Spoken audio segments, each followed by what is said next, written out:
Yeah. Okay. Welcome everyone to our Sunday evening event with Pat Goss, Director of Golf at Northwestern University. And when Pat was in eighth grade, he wrote an essay about what he wanted to achieve when he grew up. And to no surprise, it involved golf. But instead of wanting to win the Masters or the US Open, he wanted something different. He wanted to be a golf teacher.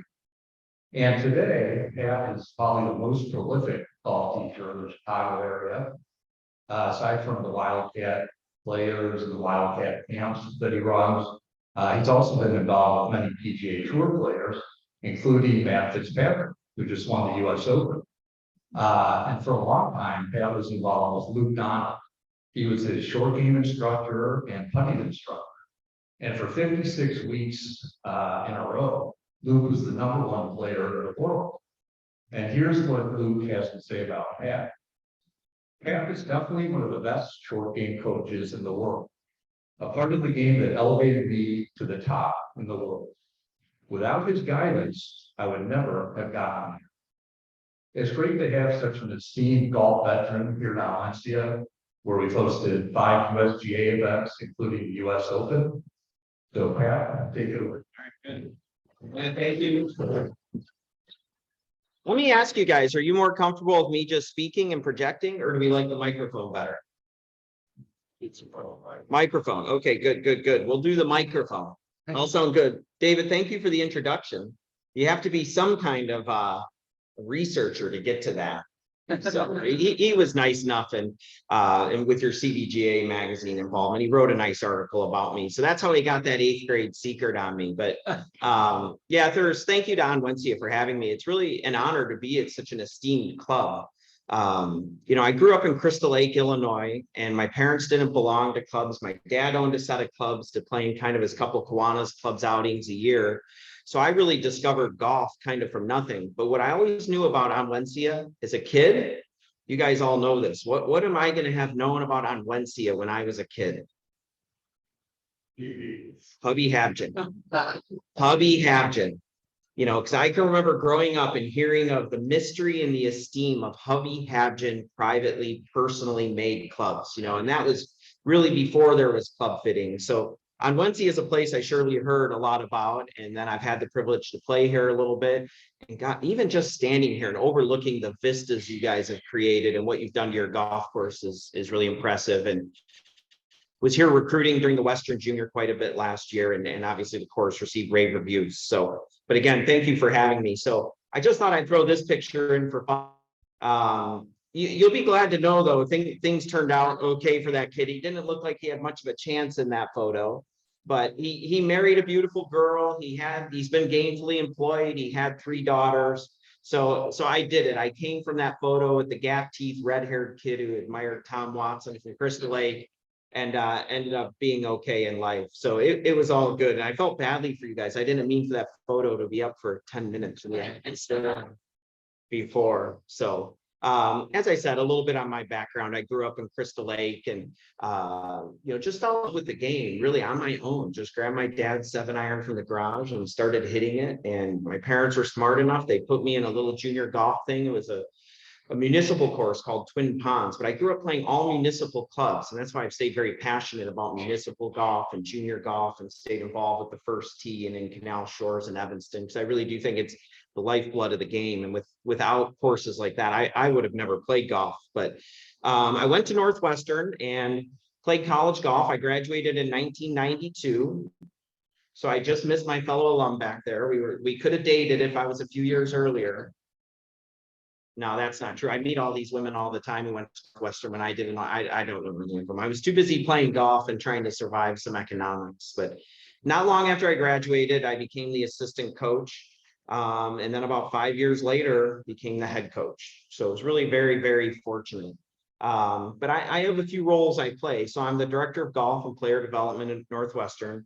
So I oversee both golf programs, men's and women's. I became the director of golf in 2007, and we basically merged men's and women's golf, and we run them under one umbrella of just Northwestern golf. And I can honestly tell you that women's golf at Northwestern is the most fun thing I've done in my career. Hands down, the building of that program. We have 2 wonderful coaches, Emily Fletcher and Beth Miller, and They almost won a national championship. They lost the national championship match one year. They finished fifth another year. They've really done great stuff, and that's been a lot of fun. And you can imagine for my poor wife, who has to host these teams for dinners and cookouts and Christmas and Halloween parties and all this stuff, how much she welcomed when we added women's golf to my repertoire, because it went from being a bunch of slovenly 19 to 21-year-old boys sitting on a couch, not picking up their stuff, and me having to yell at them, hey boys, pick up your stuff, let's get it in the garbage, go help Lindy, to a bunch of the cutest, sweetest girls you've ever seen, wanting to know what she's making, how can I help, what can I do? So women's golf has been really fun. But then along the way, I got involved in coaching some professional players, and I'll tell a little bit of that story as we go. But it really started with Luke Donald when he graduated Northwestern, and then progressed to some other players. And then I own an academy called the Wildcat Golf Academy out at the Glen Club in our indoor facility. So my coaching is a lot of college players, a decent amount of professional players. But then we're going to talk about today too, a lot of junior golfers too, and especially aspiring competitive junior golfers. But then it involves some people that look a lot like you guys too. So I've got a good range of golf, from junior golf to 25 handicaps to competitive players and junior golfers. And we're going to try to tie all of that together a little bit today. So first, let's talk about Luke Donald and kind of where that came from. So Luke came to Northwestern. We'd had a good history of recruiting some international players, and he came in the fall of 1997. This wee English guy from just outside of London. A lot of schools passed on him just because he was kind of small and diminutive and didn't hit it very far. But he came to Northwestern and became the greatest player in our program's history. Left as the best amateur in the world, won an NCAA championship, propelled our team to finishing 3rd and 7th in NCAAs. We won 3 Big Ten championships while he was there. He made me look like a really smart coach, which I was very appreciative of, which good players do. But for me, where my career really took a different path was when Luke Donald was graduating, and he came to me and said, hey, I feel like I've really improved the last 4 years. My game has gone in a great direction, and I'd like you to keep coaching me. And luckily for me, Luke Donald is somebody who doesn't like change. He married his Northwestern sweetheart. He's a very loyal guy that way, and likes to stick with what he thinks he works. So in 2001, when he turned professional, I went with him a bunch, and he was living in Chicago at the time for quite a few years, and I was his full-time coach, overseeing all aspects of his game. And obviously that culminated all the way through where Luke became the #1 player in the world, as David mentioned. And that was in May of 2011. Luke aspired to the #1 position in the world. And I'm going to give you guys the dirty little secret of the one thing that allowed Luke Donald to become the #1 player in the world. It's when Tiger Woods hit a fire hydrant.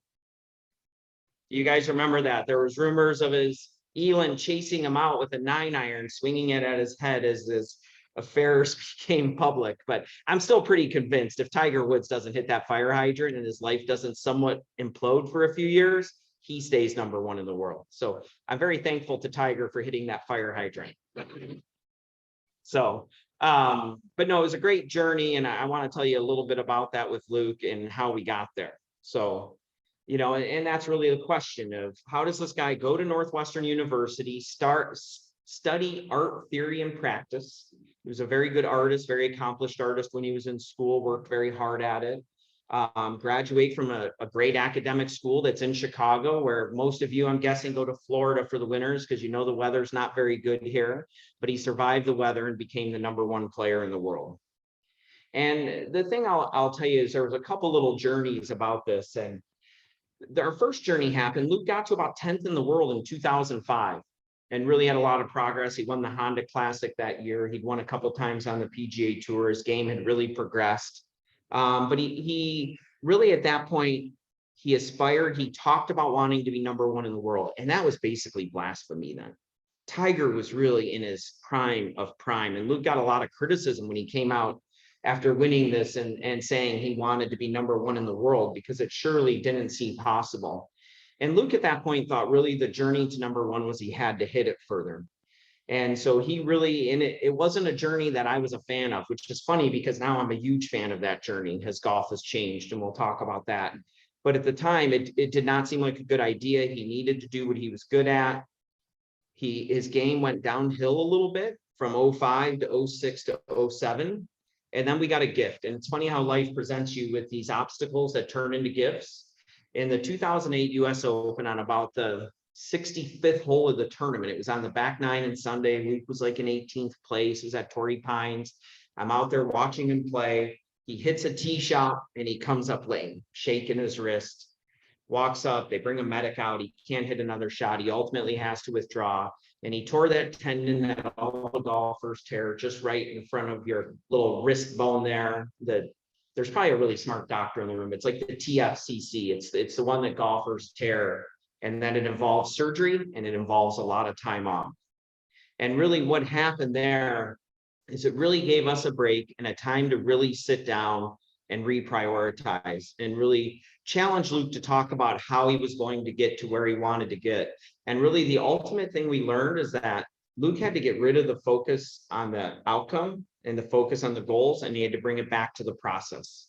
He had to bring it back to the concept of getting better every day, working every day, embracing getting 1% better, finding small marginal gains and advantages everywhere he could. And really the thing we talked about is, hey, we don't know where this will take you, but the thing we do know is we can't get to your highest level without approaching it in this manner. So that really became the goal.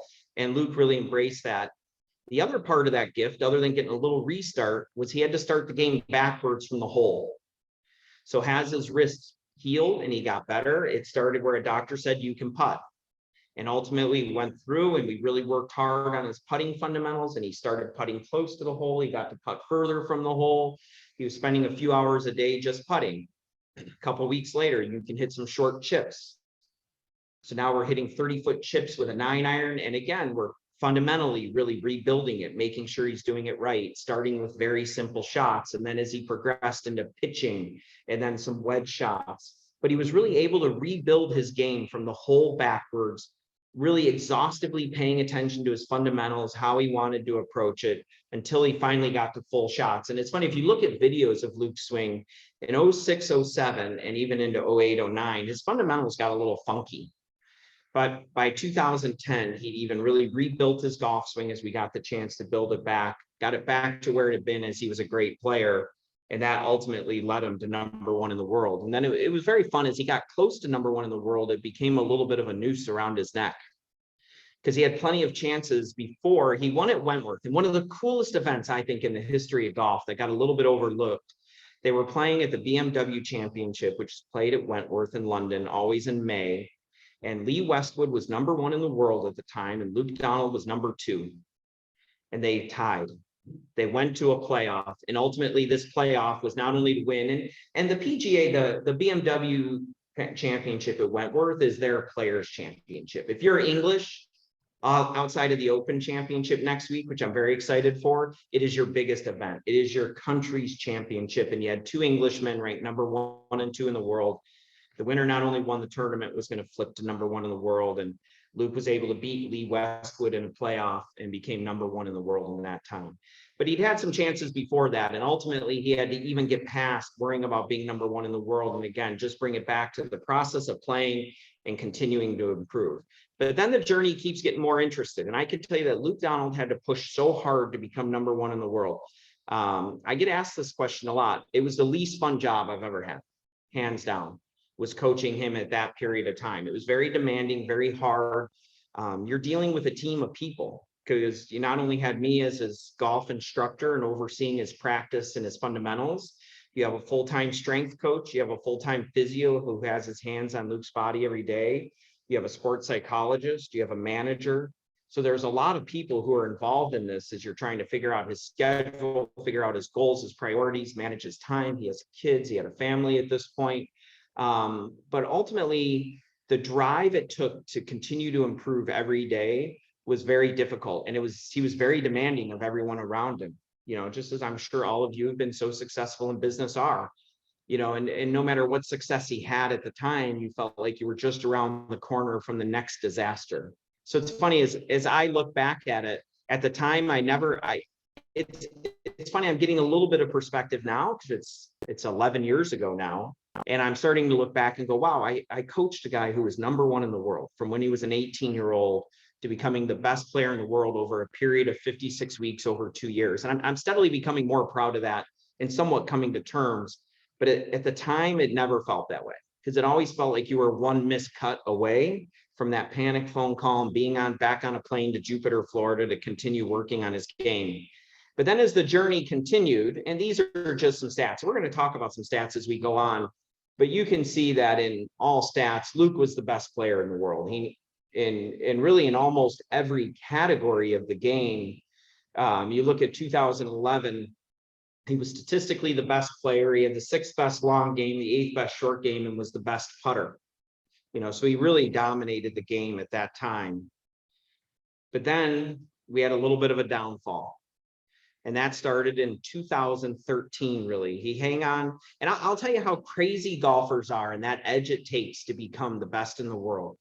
In 2012, Luke Donald was still the #1 player in the world. In September, Rory McIlroy became the #1 player of the world. So a guy who had just been #1 in the world for 56 weeks from 2011 through August 2012. In September of 2012, he fired a sports psychologist.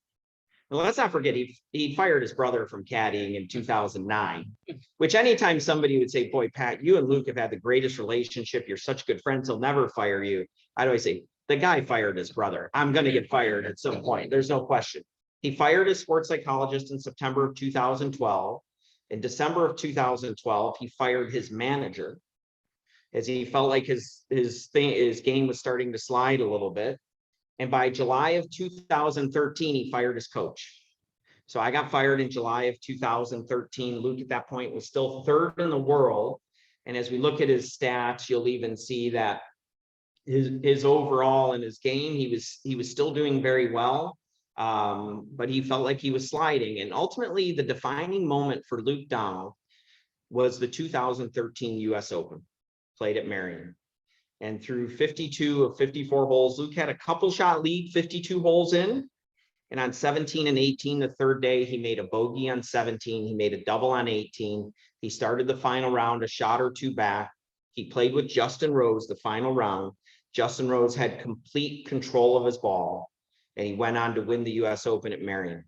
Luke felt like he did not have control of his ball and felt like to win a major, he had to change. And that ultimately led, I got fired right after the British Open in 2013. Not that I remember the details or anything. But what you'll see there is ultimately Luke felt like his driving is what held him back. So in 05, 06, he felt like he didn't hit it far enough. Then he got really content with how he hit it. He built his game based on his strengths, but then he got right back there again. And he believed he didn't hit it far enough or even straight enough.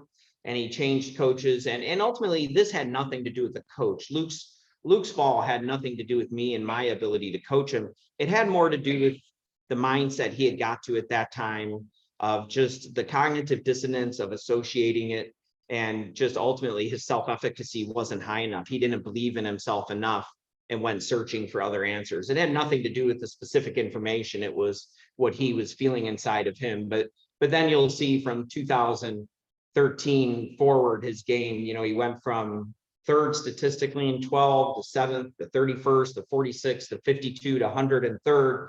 And the sad part about this is it's never stopped falling. And really, here was the answer with that is when he came back, he said, I lost sight of what made me successful because I got rehired. I got rehired again in 2015. I got fired for 2 years. I got rehired. And through 17, we did an okay job of rebuilding his game. And then I got fired again in 2020. I've had a lot of players fire me, by the way, as David's introducing me as expert. I've been fired by Trevor Immelman. I've been fired by Gary Woodland. I've been fired by Victor Hovland. I'm trying to think of who else. There's a lot of them. They hired me and got better.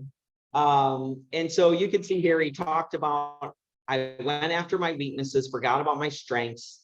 I prefer making small improvements each day. Those were the things that ultimately led him. Unfortunately, once he fell, he went back to trying to do this, and it was really difficult to do. But in the end, the thing we really learned from Luke is that he attacked his weaknesses, but he was always defined by his strengths when he was the best player in the world. He knew how he played his game. He knew his formula of how to be the best player in the world. And he had to be the best putter. He had to be the best short game. He had to be great at approach play. Then he had to drive it reasonably in play. And he had to play to a strategy that really gave him the opportunity to capitalize on those parts of the game. Once Luke Donald flipped this formula right here and he became defined by his weaknesses, his game took a continued fall. And that's really the thing we've learned from this, is that for those great athletes, and I think it's the same for any business, anything you do, you've got to figure out what your strengths are. You got to know how you do it. You do have to continue addressing your weaknesses, but as soon as you flip that formula, it really becomes hard to recover. Now, a big part of how Luke got to #1 in the world were stats. And I want to talk to you just a little bit about golf stats. I was an economics major at Northwestern. I've always had a tilt and a wiring for numbers. So stats have always appealed to me. Now, the reality was, through a lot of years, as much as I was a stats guy and loved stats, I didn't have my team keeping stats. And the reason was because traditional golf stats had no value, and I knew it.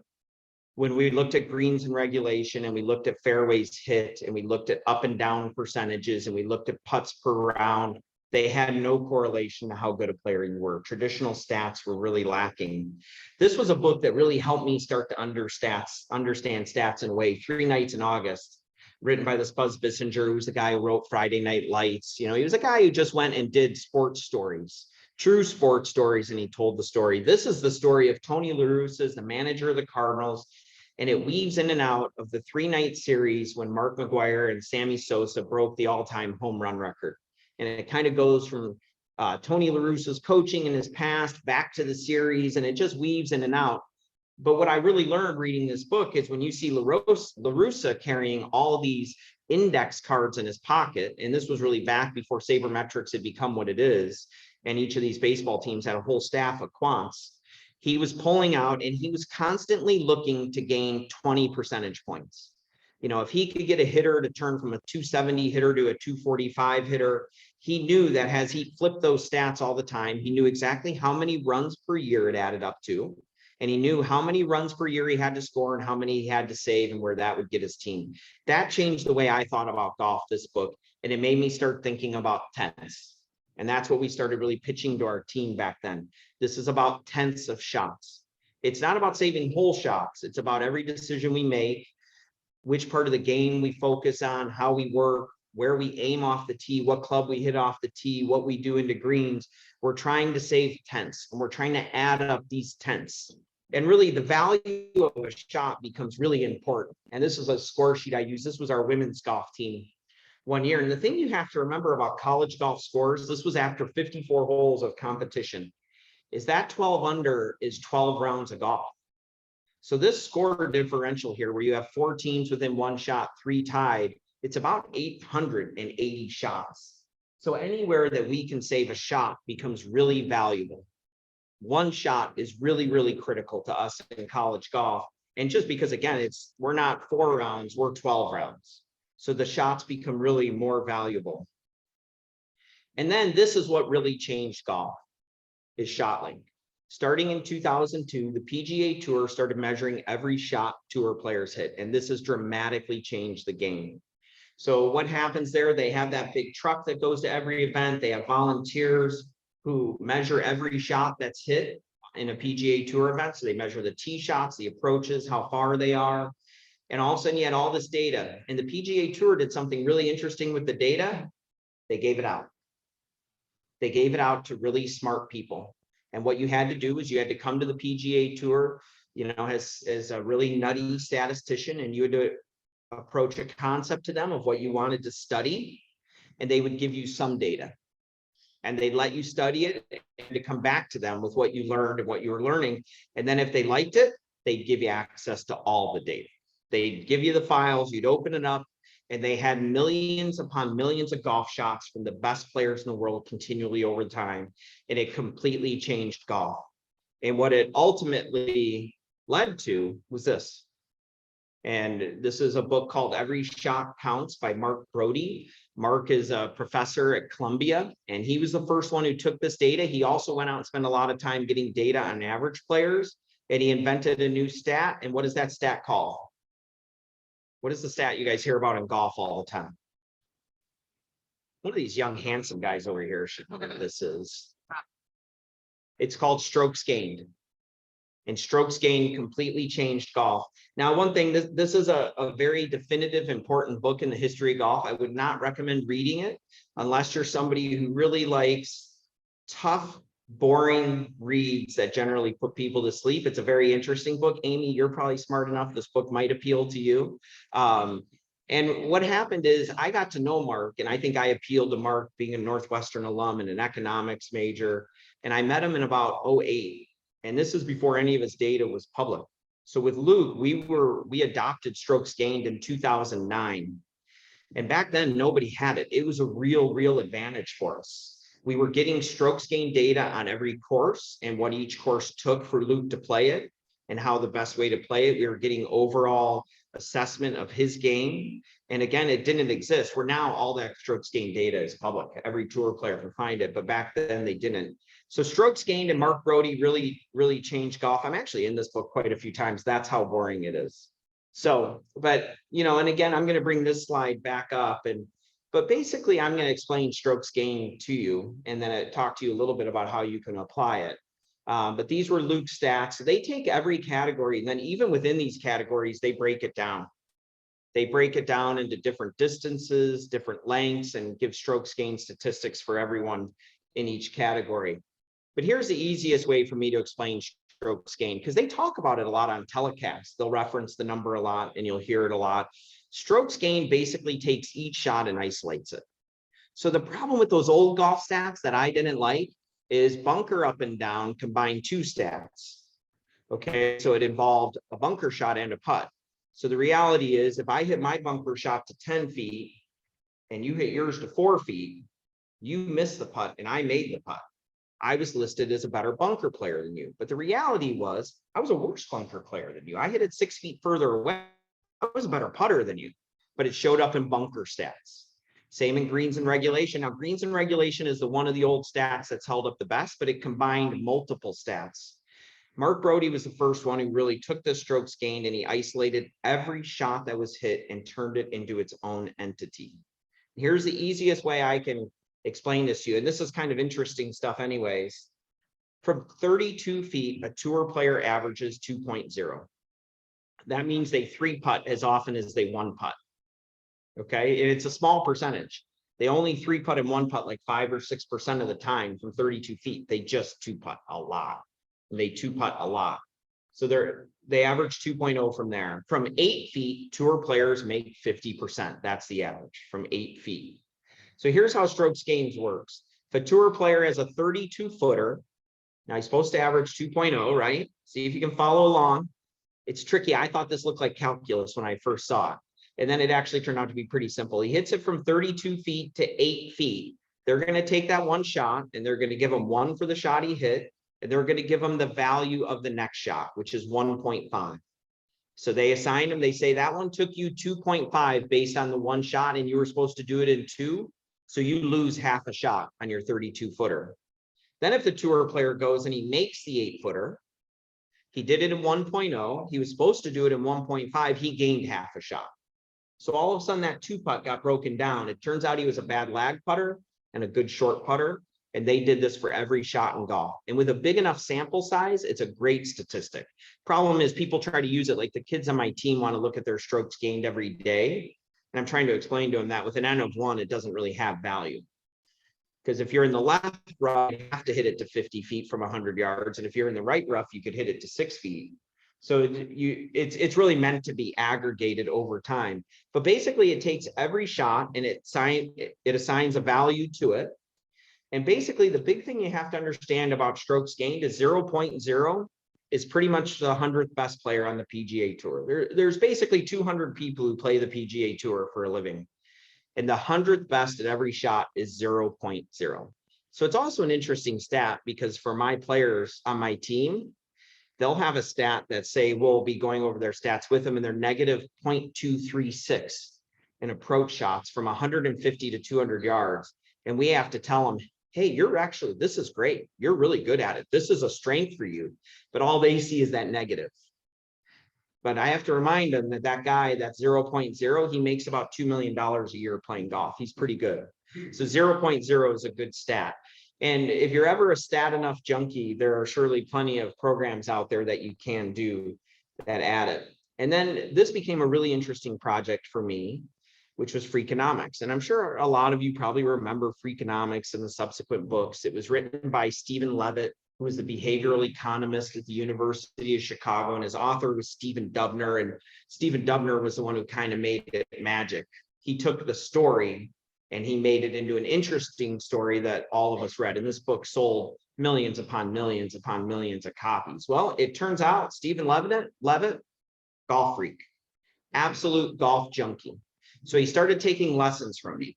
And the more we talked and the more time we spent together, he kept telling me, he's like, we're talking about the same thing. When you're talking to me about golf stats, you're talking about behavioral economics. And so then he pitched to me, he said, and at this point, Luke was ascending to #1 in the world. And he was really intrigued, and he spent time with Luke and understanding how Luke used stats in his practice, how much we measured everything he did in practice to try to build it and to build confidence that way.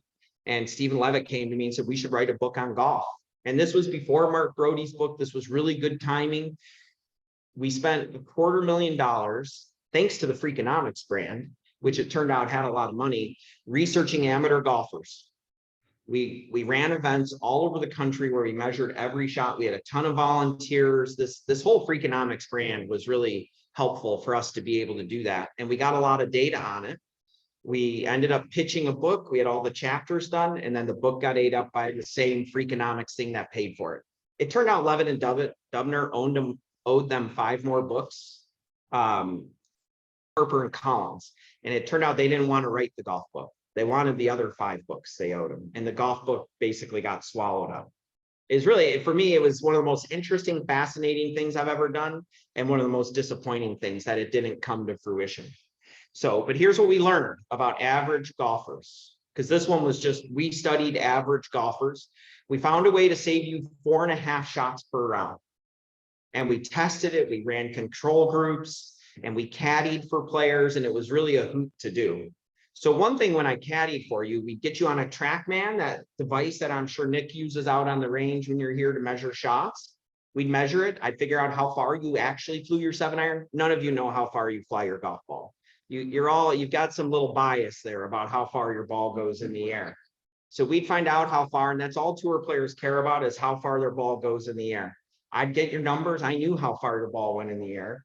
You'd play golf with me caddying for you, or we had a bunch of other people we trained to do it who were really good golf teachers, and we wouldn't let you use a laser. I lied to you all day about how far you were.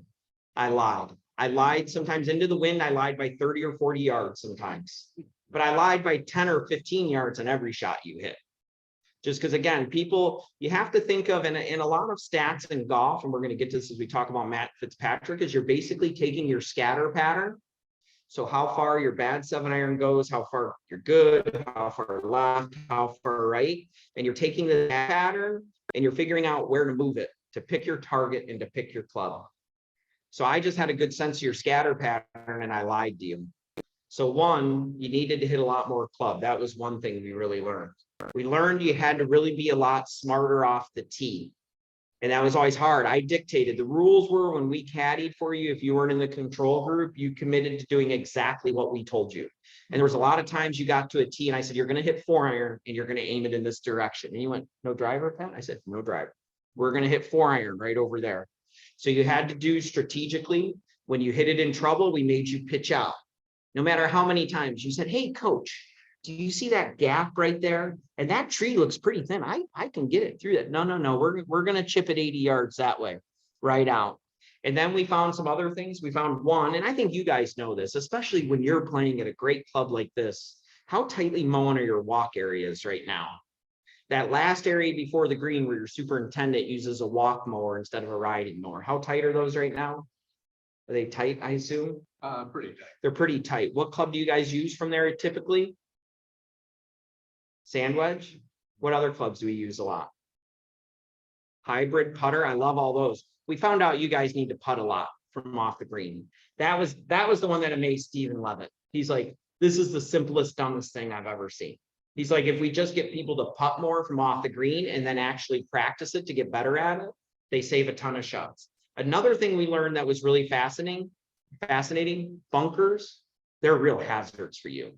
And I say this all the time when I do short game schools. We get in a bunker And I always say, I know you guys get frustrated because you turn on that telecast and they go, bunker shot's the easiest shot in golf. Tour players love being in a bunker. And I can attest to you, I was fortunate, I've coached a guy who was #1 in the world probably 5 times out of the bunker. And I watched him hit shots and it'd be going right to the green and he'd go, get in the bunker, get in the flat of the bunker, get in the bunker. Because he felt like from the flat of the bunker, he had a better chance than he did from the rough. But what we really found out, bunkers are really hard for the average player. So strategically, we had to really build it around. There was a lot of bunkers we had to avoid. They were too big a penalty for the average player. You want to hear the other most fascinating thing that came out of this? This was the thing that really, really bummed Stephen Levitt out. And I think part of the reason why in the end, he and Dubner could have fought harder to get this book done is this. We figured out a way to save you 4.5 shots per round. You didn't have to practice. You just had to play the game a smarter way. And what he found out is nobody wanted to do it. You guys didn't want to do it. And you didn't want to do it for a couple of reasons. One, it wasn't that fun. What was fun was no matter 99 out of 100 times that you screwed up that shot out of the trees through the little window, the one time you did it and you got to go to that bar and say, you guys should have seen the shot I hit on 16. And everybody came in and said, you should have seen the shot he hit on 16 was a lot more fun. The other thing we really found out, so when we did all these testing, we didn't let you pick up your ball. You had to hold it. It was real competitive golf. You started, you put it on the tee on 1 and you played 18 holes and we counted every shot. If you made a 12, you made a 12. If you made an 8, you made an 8. And a couple of things we've learned about you guys is, one, you have a handicap equity stroke control system, right?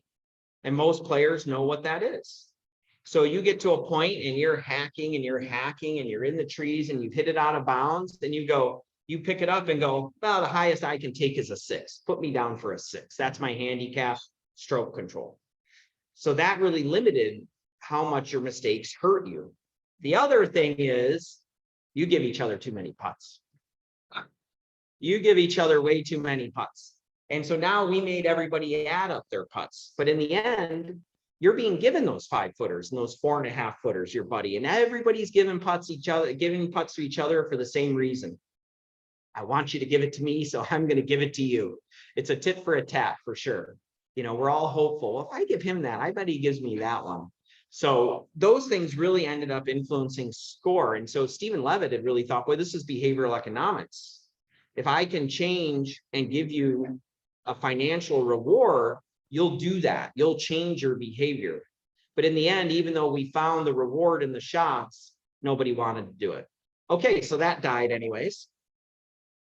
Let's talk a little bit about Matt Fitzpatrick. And I love this picture of Matt. So Matt came to Northwestern in 2013, albeit a brief time. He came to Northwestern, and I'm very proud of having Matt played for us at Northwestern. When Matt committed to come to Northwestern in November of his senior year in high school, he was the 11th ranked amateur in the world. He was the second best amateur in the world, 18 and younger.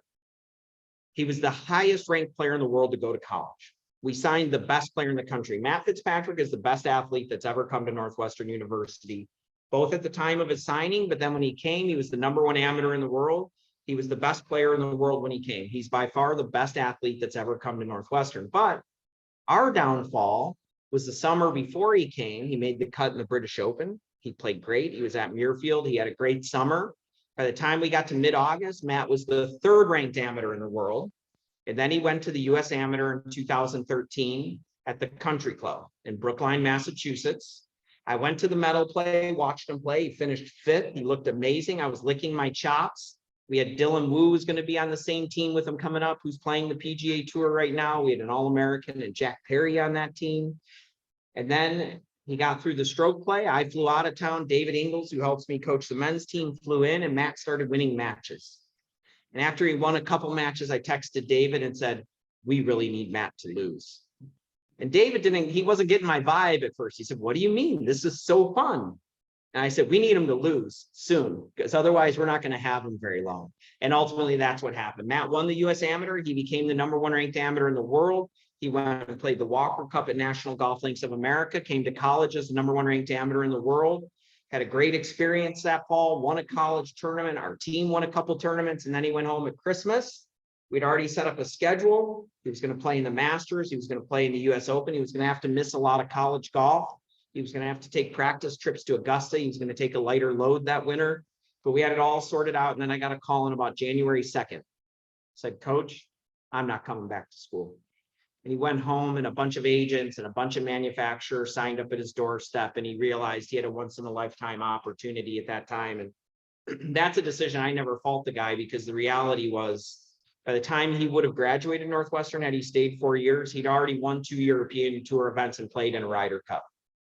Matt Fitzpatrick made the right decision. There's no question. And he's been great to us. He's been very financially supportive.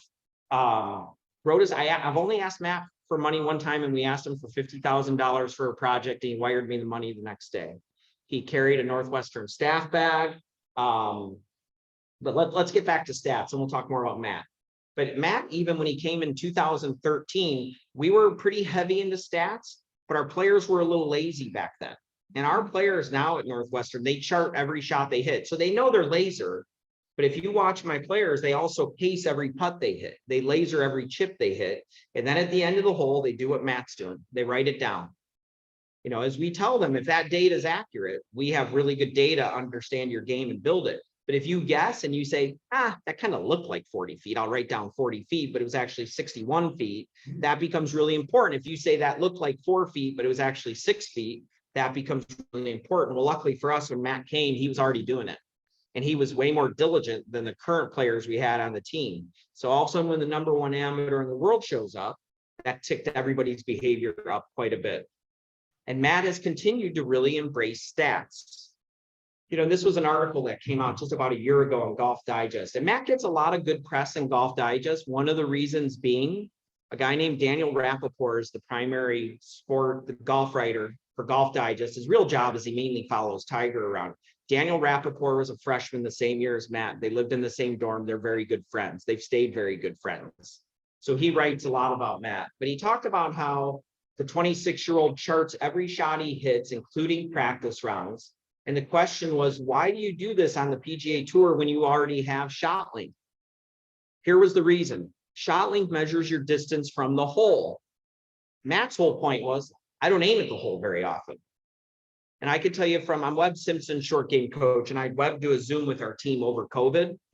I can't believe how little Webb Simpson aims at the hole. He doesn't aim at the hole. Even with wedges, he aims them 4 feet right, 4 feet left. You start getting to a 9 and 8, a 7 iron, he aims them 30 and 35 feet left or right. Webb Simpson will be the first one to tell you that every time you're watching him on TV and he hits it to 3 feet, he pulled it or pushed it. It wasn't where he was aiming. He's thinking about that scatter pattern and where it should go. And if a shot gets pulled, instead of being off the green, it's right next to the hole. If he hits a perfect shot, it's 30 feet right. Matt realized this, and he started measuring all his shots from where they actually end up relative to his target. So what happened is Matt Fitzpatrick created the most accurate scatter pattern in golf. So he actually knows his 7 iron, how far short and long it goes, how far left and right it goes.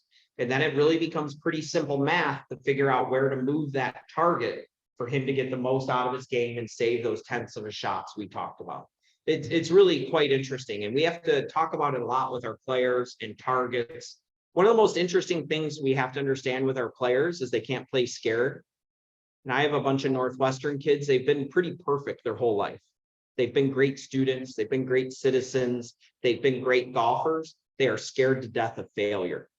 And one of the things we have to teach them with picking the right target is, say your holes that run along the fence here, there's actually a couple of percentage of balls they need to hit out of bounds for their scoring average to be the lowest.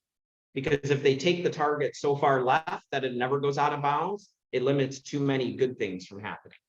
There's even with Luke Donald, we went through a period of time when he came back after he'd struggled a little bit and I was back coaching him, his putting had declined. And it turned out he was leaving too many putts short inside 20 feet. Just because as his confidence got hit, he got scared of 3 putting. We were actually able to run the numbers with Mark Brody and show Luke that if we could get his percentage of putts back up to where it was to go past the hole, he could 3 putt more often and average less shots. And then we designed drills that helped him do that. So there's Matt. There's his, this was really cool. That golf bag on the left, Matt had a period of time where he didn't have a bag deal. So he had no sponsorship. He was going to carry a blank bag. And he came to us, and what he did is overseas, he carried a national charities bag. So it represented charities in England. But in the US, he carried a Northwestern bag. And that was a bag we had done. It sits in our lobby. It's signed by Matt. He finished 7th in the Masters using that bag right there. And there he is winning his US Open. I was so proud of him. It was really, I tell you what I was most proud of, and this goes back to what we talked about a little earlier, is that shot he hit on 18 from the bunker. He didn't like it. It was a hard shot. He was scared of it.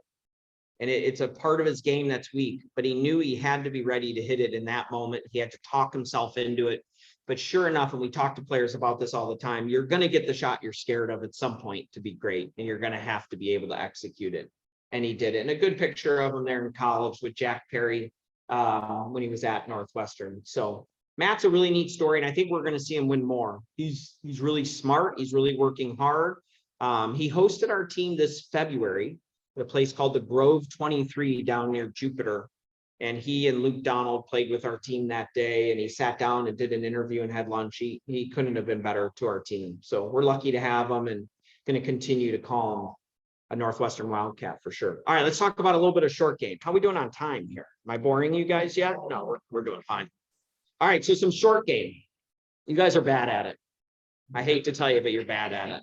You're bad at it. So we're going to give you a little bit of few things here that can help you get better. Some do's and don'ts. One, don't believe touch is innate. And that's one really, when I was a kid, you heard about touch. And oh boy, you have great touch. You don't have good touch and great hands. That's my least favorite thing, is when commentators say, oh, Luke Donald has great hands. And I always want to say, do you know how many hundreds of hours I watched this guy work his technique and how much practice he put in to earn those great hands? Those weren't a gift. That was blood, sweat, and tears. That was a lot of calluses and a lot of practice balls in a hot sun to get those hands. So touch is not innate. Really, in short game, touch and feel are being able to do it correctly. And if you can do it correctly and you can hit it correctly and you can control your strike, your spin, your trajectory, and ultimately the bottom of your swing, that's going to produce a consistent shot, and you're going to be pretty good at short game. So if you're bad at it right now, I promise you can get better, but it's going to take some technique work. All right, so first, this is the worst advice. I got this advice a ton as a kid, and I think you guys have all got it a lot. And this one is killed short game, and good short game players don't do it, which is don't set up with the ball back in your stance and the handle forward.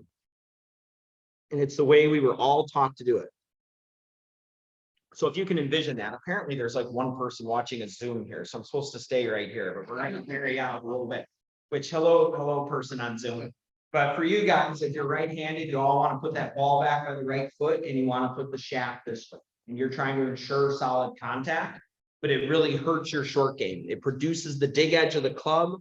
It makes it hard to get it in the air, and then you guys all try to get it in the air the wrong way.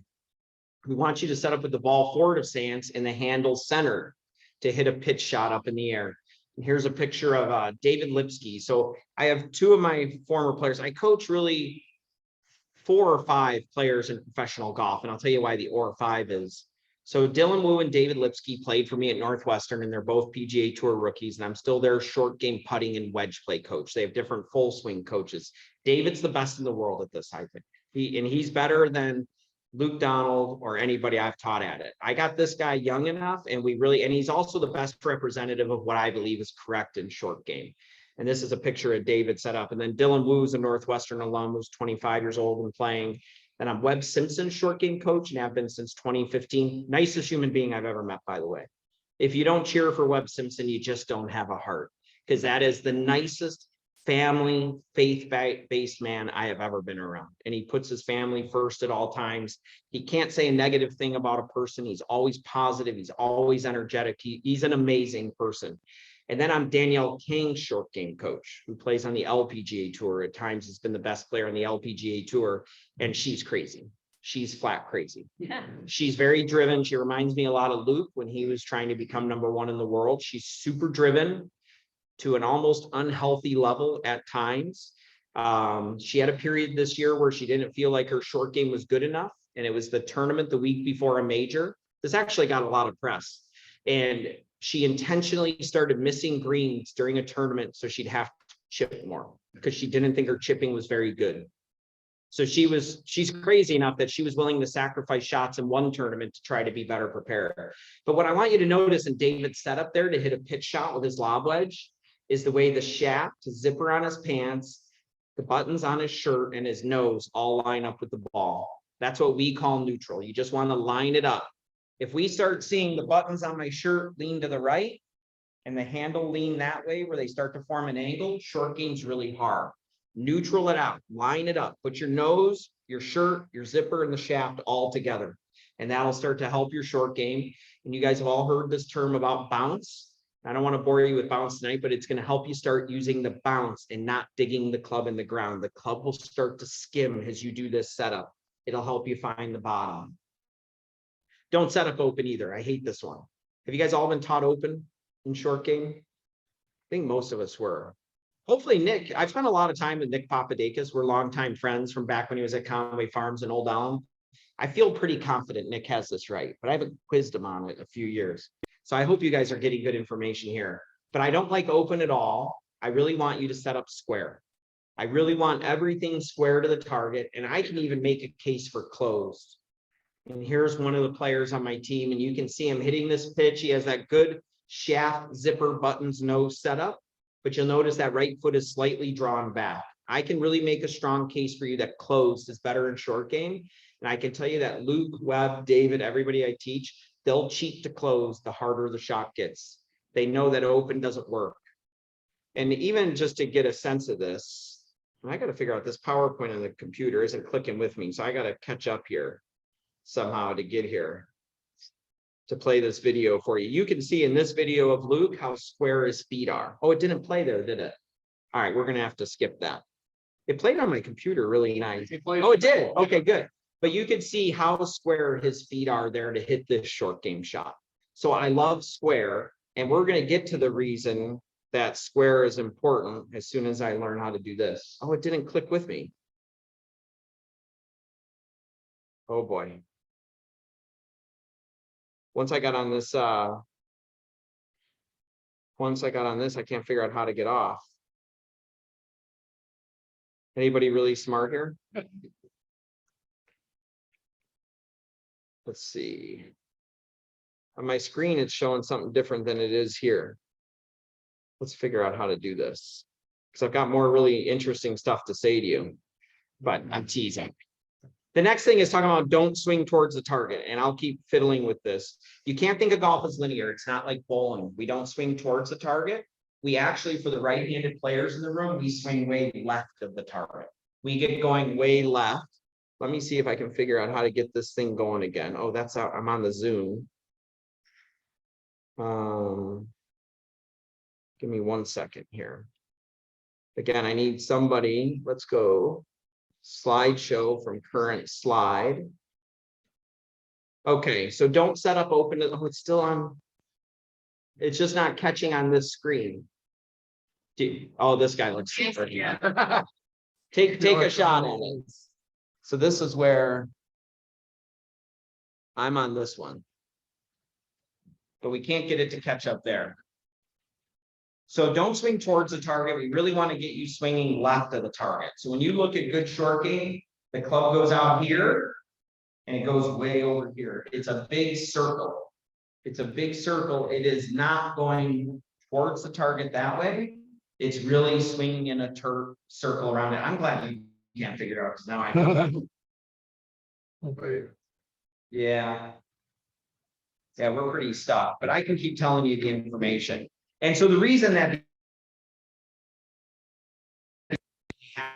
towards the target, when we set them square, you can hit it straight swinging left of the target. Okay. And the next picture I'm going to show you on here is, if we can get to it, is a really good picture of Luke Donald, Webb Simpson, and David Lipsky in the top of their backswing. It's just not going to happen. That's not why it doesn't want to. Yeah, I don't know. We gave it our best. Thank you for trying. We're just going to talk to you about it, and I'll keep telling it to you, and we'll see what happens. But once I played that video, I really screwed the whole thing up. So we'll keep trying, but we'll see if we can get it.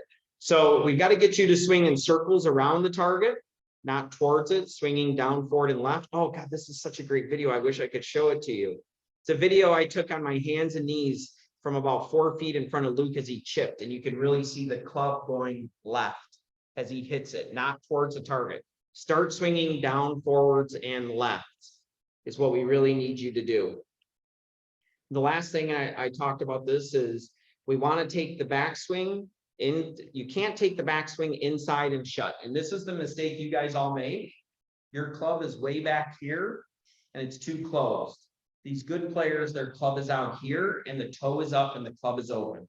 They really swing the club up and they swing it down and left is what we'll see from them. I'm playing with the toe up. All right, now we're going to talk a little bit about acceleration, and this one's going to rock your world. Is this, when you guys see somebody decelerate, does it involve a short backswing and long follow through, or long backswing and short follow through? Second. That's deceleration, long back, short through. Yeah, that's the answer everybody gets. That's wrong. But it was really a good guess. And we've all been told that we need to go short back and long through. And we needed to accelerate through the ball. There's a collision. So as soon as that club hits the ball, the club decelerates. It has to. There was a collision. Okay, so the moral of the story is we can't accelerate through it. We can only accelerate to it. We can only accelerate to it. And actually, you guys understand this, but so many golf teachers 30, 40 years ago told you the wrong thing.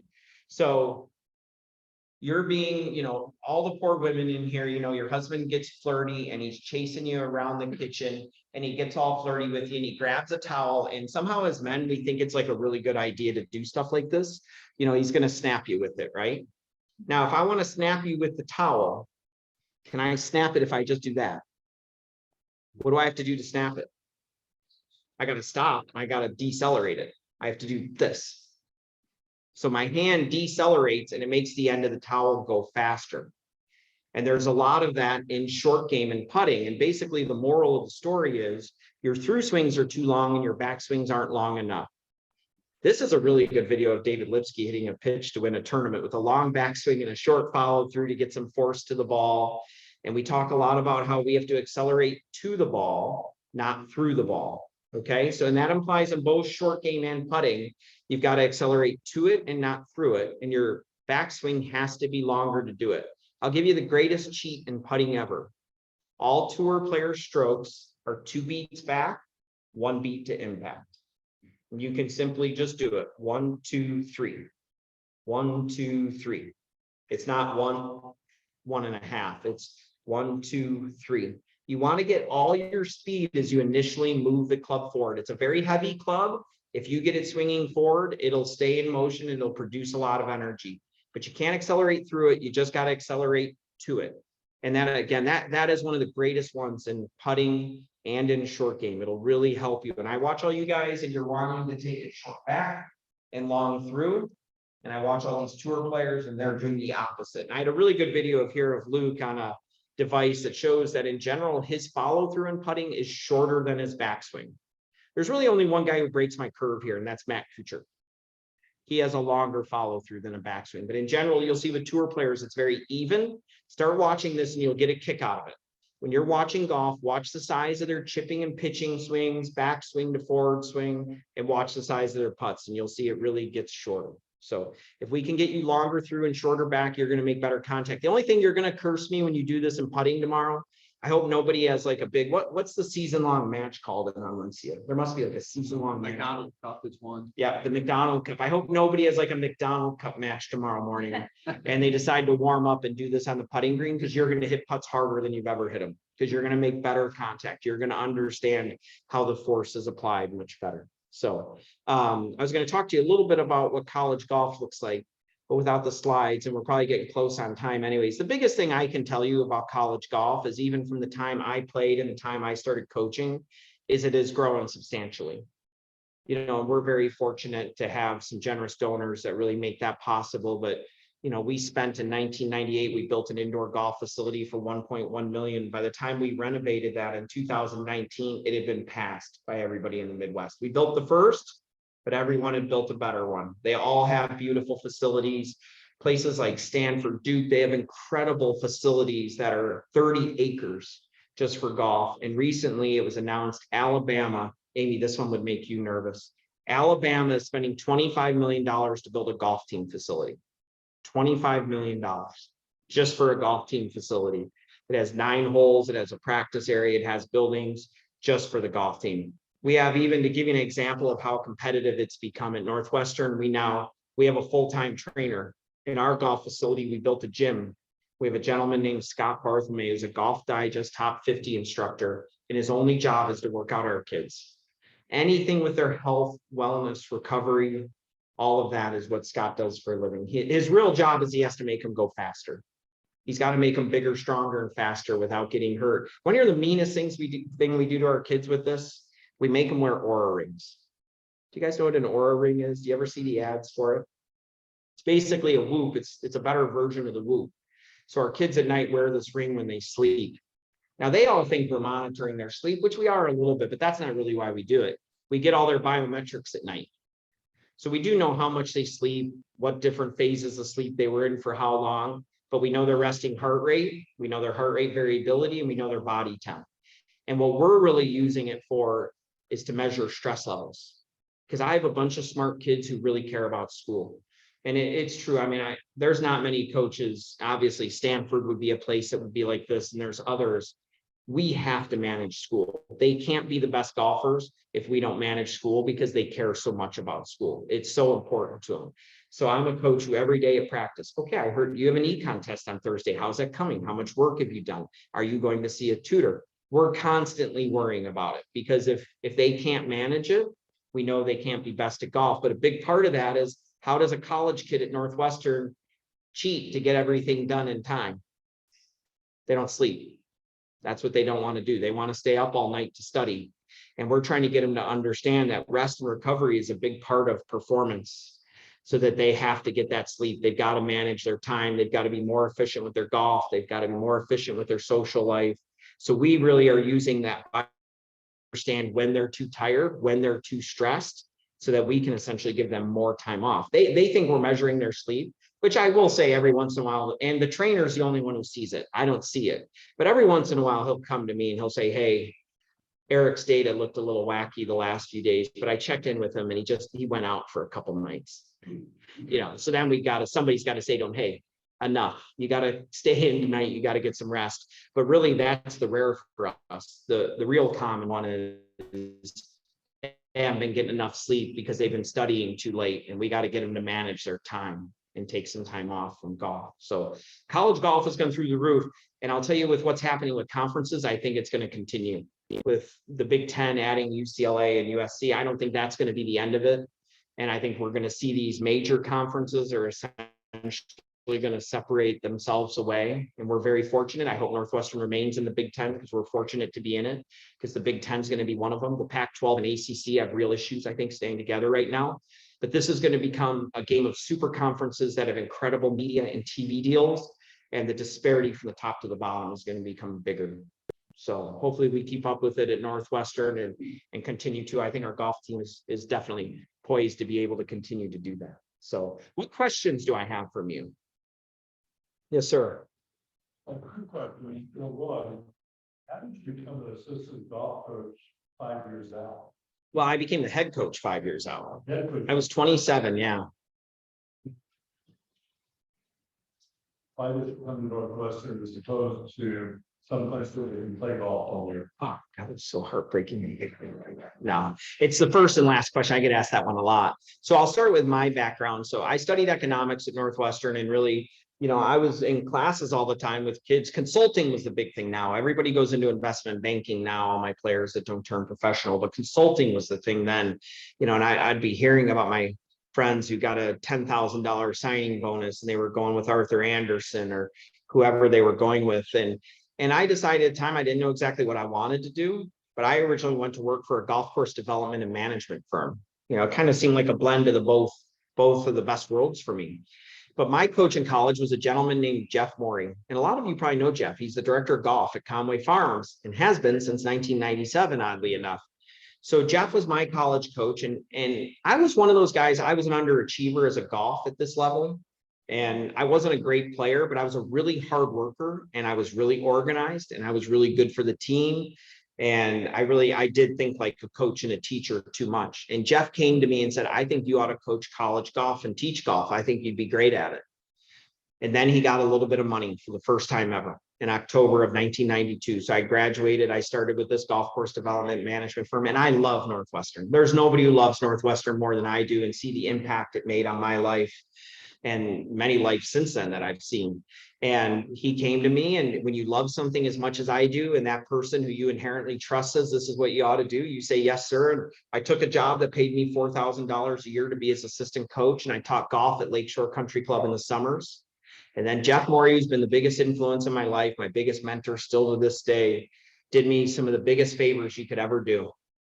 He left Northwestern in the middle of the season to go be the head professional at Conway Farms. And he did a couple really nice things for me. One, he left in the middle of the year. They had to hire me. They had to make me interim. There was nobody else around. I was the only one. Secondly, he left me a really good team. And we finished 7th at the NCAA championship that year. So in the end, they were stuck with a really baby-faced 27-year-old coach that started out that year, but I was given a very good team to start. And then in year 2, we recruited Luke Donald. So then I somehow looked like a smart coach. So that was really my path. And it goes back to what you talked about. I always wanted to coach golf, and I'm so fortunate to have had somebody else in my life who recognized that. And I'm so glad I was willing to listen to them, because it's really been a fun journey. As far as recruiting goes, weather is the first and last question we are asked. And it's the number one reason we lose in recruiting. And in the end, it's changed a couple of things about what we have to do at Northwestern. One, we always say at Northwestern, we're a developmentally based program. We have to develop players better and faster than everyone else. Because the reality is, if you put Stanford's lineup on paper and you put my lineup on paper and you compare them, you'll tell me we can't ever beat them. But we figure out how to beat them. I was looking at this recently. The last 3 years, we were 12-0-1 versus UCLA, USC, and Cal. And most of the time we play them is in February, March, when we haven't hit a ball outdoors here yet. So we figured out, well, we have to get the right kids and we have to develop them faster. I don't know how else to do it, because we can't out recruit them. Part of the reason we can't out recruit them isn't just the weather here, it's the weather where they come from.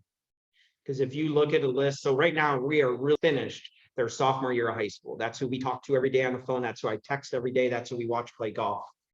But if you looked at, say, the top 50 players in the 2024 class, 45 of them are from South Carolina, Florida, Georgia, Texas, Arizona, California. Maybe, those are the states. There's not many kids. There's a few from the Northeast. There's always a couple in the Midwest, but there's not that many. So we got to find the right kids and we got to develop them. And one of the things that we really sell is that we've developed a lot of tour players. We have 4 Northwestern alums playing the PGA Tour this year. We had a 5th who played it last year, and I've had 3 other players who played the PGA Tour. So I think we've proven we're doing a good job of developing players, and we understand how to do it, and we're very committed to it. What else can I answer before you guys go to dinner? My tech guy.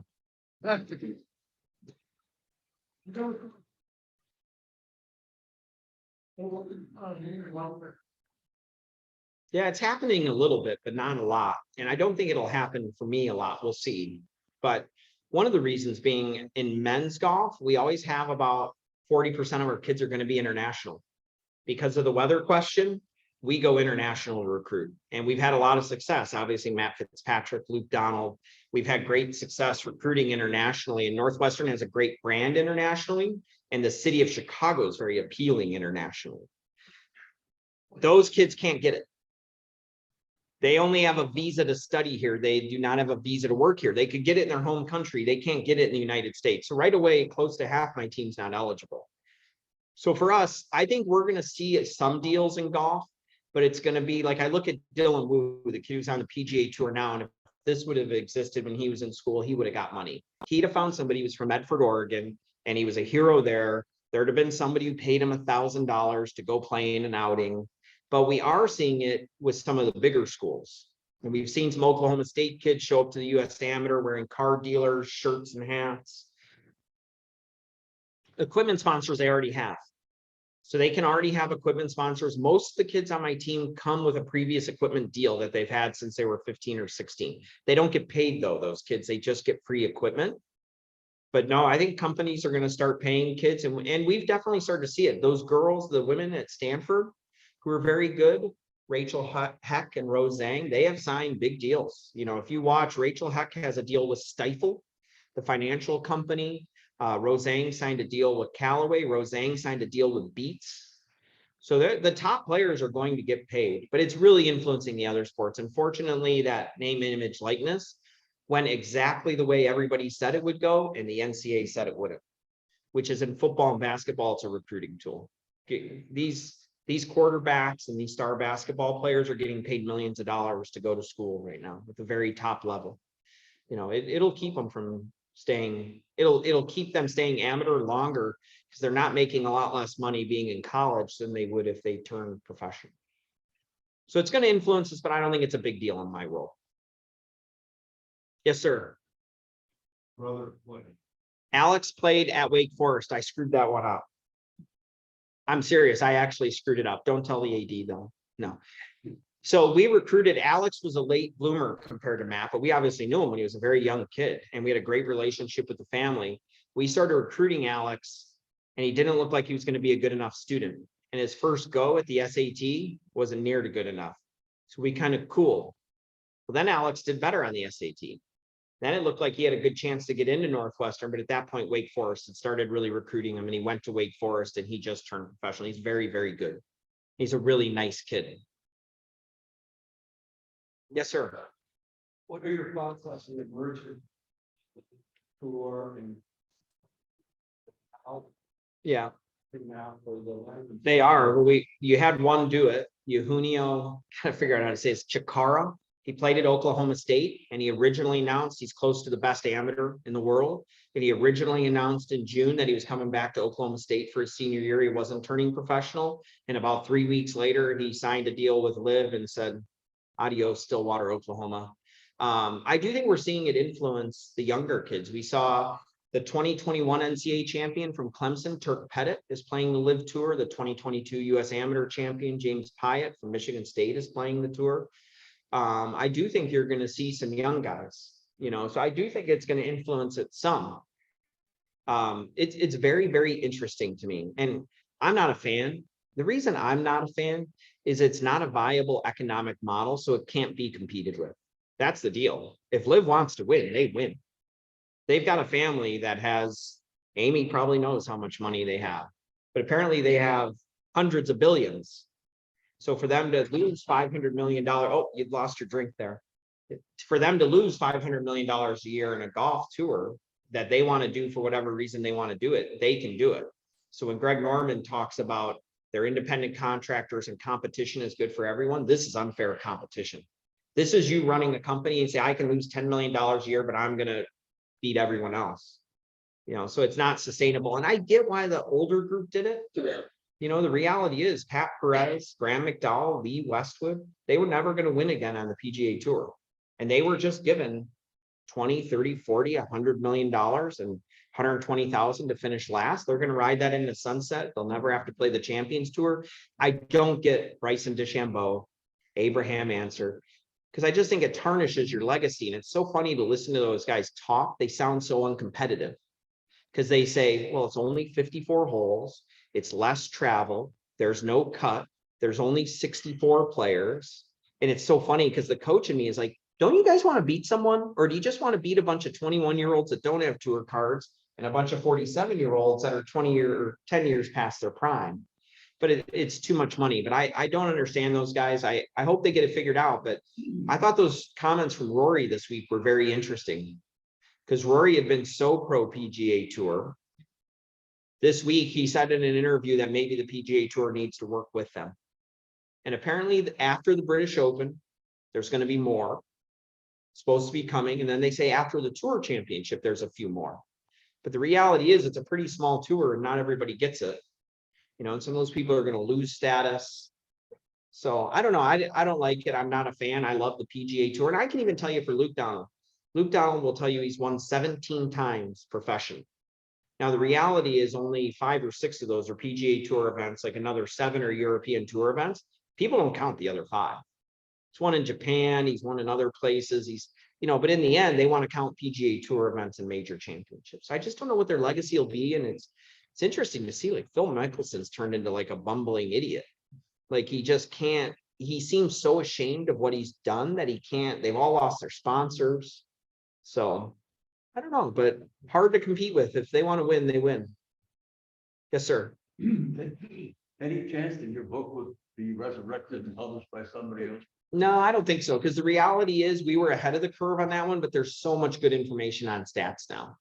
We were ahead of the curve and, but there's so much good information on it right now that if somebody wants to read it.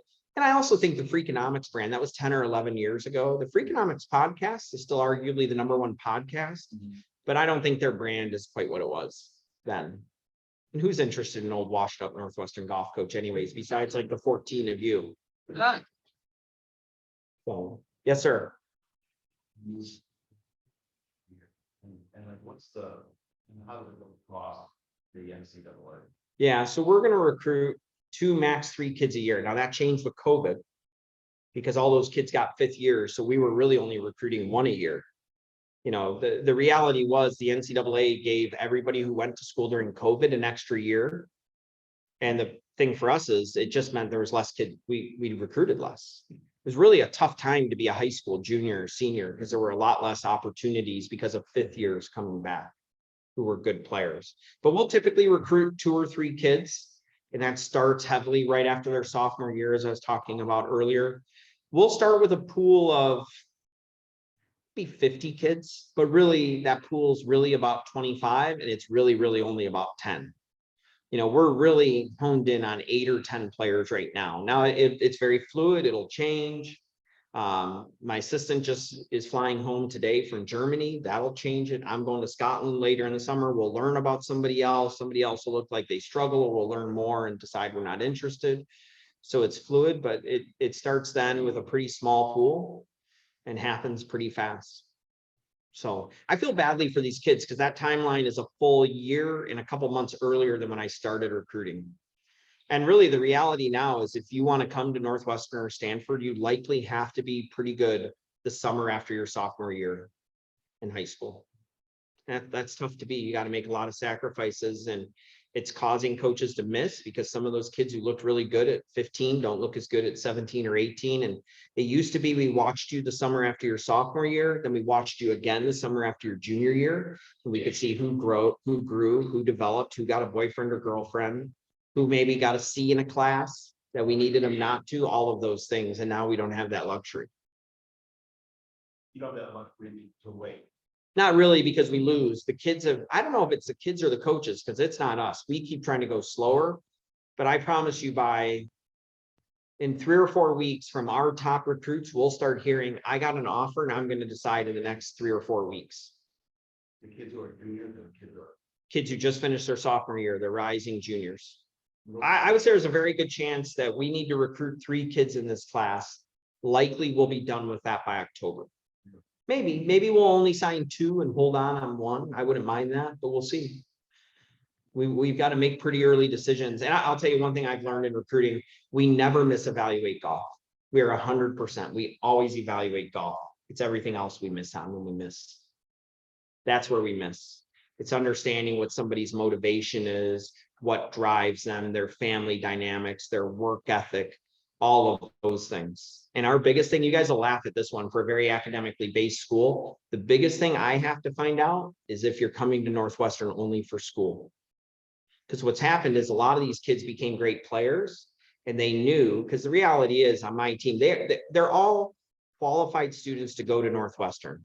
But as we know now, there's 40-some thousand kids applying for 2,000 spots. There's a lot of kids with perfect scores in the SAT that don't get in. It's like 1,000 each year who couldn't have done better. They did everything they were asked to do and they didn't get in. But our kids with golf get a little bit of they get evaluated more on, are they good enough to be a good student? But the reality is on each of my teams, men's and women, if there's 20 players, I bet there's only 3 that would have got in the general application. So these kids know that golf is helping them get in to Columbia, to Northwestern, to Stanford, to Harvard, to wherever they want to go. And we got to make sure that they haven't just used golf to get to a great school and all they really want to do is be an investment banker. Because I need kids that want to be golfers. You know, and that Kids with joy and then drop off or to come on golf. none. We have none. We've almost had no one ever. In fact, I've never had a player quit. We've had a couple players that we had to ask to leave, but it's actually one thing that separates Northwestern. We honor our commitment the whole time, and that is not common in other schools. There's one of our biggest rivals. I've done the numbers, and 35% of the kids that start don't make it back for their sophomore year. So I always joke, he's not a better evaluator, he's not a better recruiter than me. He's a better get rid of her than me. We keep them. We feel like, hey, we made a commitment to you and your family. It's our job to coach you and help you improve. So we try hard. Anything else, or have we learned everything we can? Thank you so much. This is such a pleasure. Okay, fantastic. Thank you for your great insights. Thank you for being here tonight. I hope you can stay for a few minutes. Yeah, absolutely. We have some private questions, like why do they all?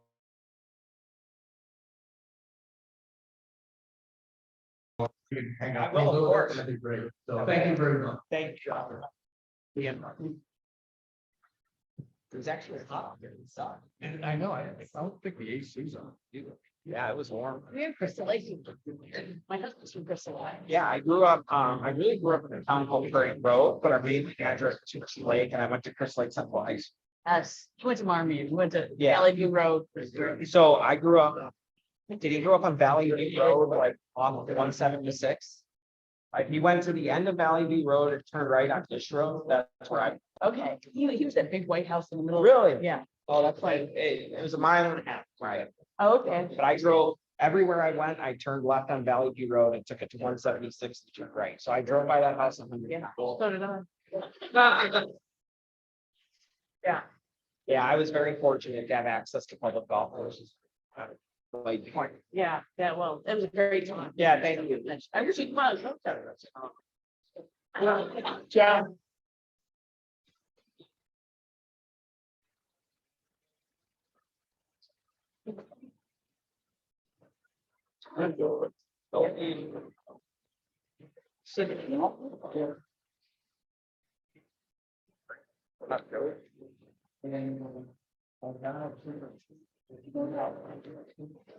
Everybody's shocked. He's doing Yeah. You know Scott? Not Scott. Yeah. Jared. Where it's Scott and those two friends. I've always been very involved in national and I've been a little bit of course by the stadium. Yeah. And my mutual friend, I'll say, stop. I haven't even stopped. He's good. He used to.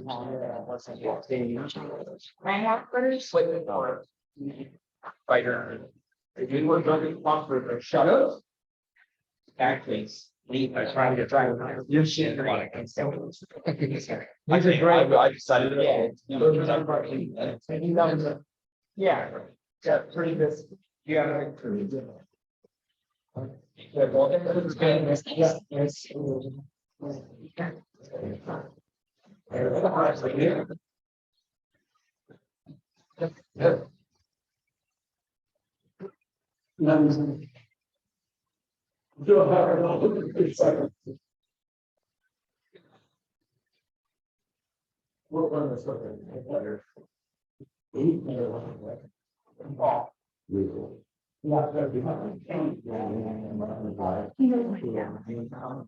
My dad. And I'm just living there. Stay very. We just contact. Yes. Like 2 years ago. When we had meetings with them. Oh, wait a minute, July 10th, yes. So you had signed up, Yeah. like you were. I for the time. You know. Was it good? Yes. Cause he's the only.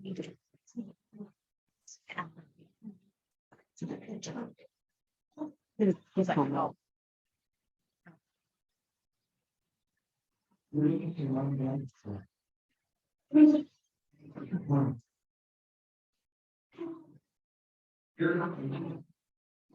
She just.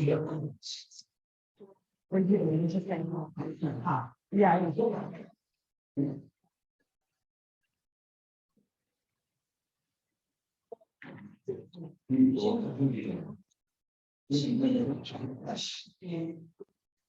Yeah. our hockey players, should we?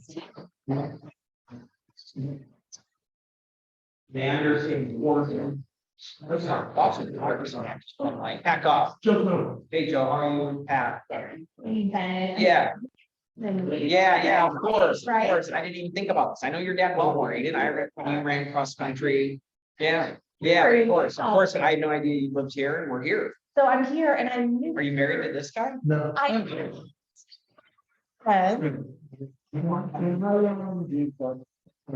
played football. Oh, you, Yeah, what year? 97 to 01. 97 to 01. So did you start with Gary? Yes, So you were recruited by Gary Gary, and then he left. Yeah. your junior year and you had Randy. What a special person Randy was. I was always really sad with Randy's death. We never, between him dying early and Rasheed Wheeler tragedy, I don't feel like we ever saw how great a coach Randy would have been. I mean, obviously won a Big Ten championship. Yeah. But I think he was a special coach, but that Rasheed Wheeler thing really set our program back. And obviously he passed away prematurely, so. Yeah. Something to say. Oh, you did. So was Rasheed in school anymore? Oh, you were, did he pass in about? So I left, I didn't play my senior year because of my knees, but he passed that next year. Oh, God. So it was right at, so you were there with them. You knew the workouts with Larry and Yeah. Larry Littleton, right? I think it was on summer of 01 or the Yeah. summer of 02. Yeah, somewhere right in there. So I was still there, but I know it was like before school came back in Yeah. session. Yeah, it was in the middle of the summer on like, Yeah, I know it was a really. yeah. That was a terrible tragedy. Sure. So I'm excited about our football coming up. A little bit nervous about this year. Are you heading to Ireland? I'm not actually as of now. I'm still kind of thinking about going. Is it possible to? They still have tickets. I know Do they that. still- Yeah. Can you get a flight to? I think so, yeah. I should. You should talk to your dad. Dad, Yeah. like calling in, pretty actually. We were interested in going and I guess. You should still revisit it. You should revisit it. Did your dad ever tell you about the time I brought Luke to dinner with him? Was this in Arizona? Yeah, Yes, he did. yeah. So I was gonna meet your dad. Two- Yeah, it's just, it was before COVID. I think time has stood still with COVID, I feel like, but, My dad goes out, they're in Desert Mountain. Okay. and so I was out there for the Phoenix Open. And I called her dad to go to dinner. And we were gonna meet, and I mentioned to Luke, I'm like, I'm going to dinner. Mike Cullen, you've met him before. He's a golf alum in the sevens from Peoria. I met him. Remember those? Can I come to the dinner? Like, I think Mike will like that. Yeah.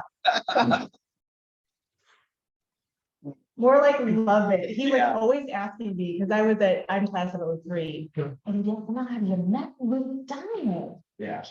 Or you should. I'm like, God, Yeah. yeah. We had an 03 alum named Scott Harrington. It was a Sigma Chi. It was an amazing story. He graduated in 03, made the Corn Ferry Tour in 04. He did not play the PGA Tour until 2019. Oh, wow. So you know how old you are. But I mean, this guy kept grinding and working, and then he played the PGA Tour through 2021, and now he's back to the corner. Okay. But it's an amazing story of perseverance. I know, because I was in Phi Delta Theta, Yeah, we had Chris Thayer on the team there. He's an 02 alum. but also there was an older golf. Final with Josh Hobbing. Yeah, Josh graduated in 2000. Now he, Josh went and played for a while, won a Canadian tour. Yeah, but Josh came from, if you remember, his family was Kimball and Jackson. Yeah, and so they were Kimball office furniture, Kimball pianos, Kimball electronics. So it's a family company. Okay. And Josh played for a long time Yeah. and never made it. Now he lives in San Diego with his wife who he dated in college. And I can't tell you exactly what he does for a living still. He's gone into some science and research stuff, but honestly, when I ask him about his job, it like kind of, we always get our. he has a lot of family money and I think it gives him a lot of freedom. How great to be, what, Yeah, aeroplane. yeah, Together, big, yeah, he did the whole thing, yeah. Yeah, and then I don't know, do you remember that Chris Thayer? Yeah. Yeah, Chris was in 02 and he lives in Denver. He has 2 kids. He's in Golden. Yeah, he's some kind of financial analyst or something for Vail for resorts. but he's a very good amateur player. He's been Colorado Golf Association Player of the Year. He's done great. Yeah. So that was one of the Yeah. times that I thought it was pretty good. And then when I played with him, I was like, oh, right.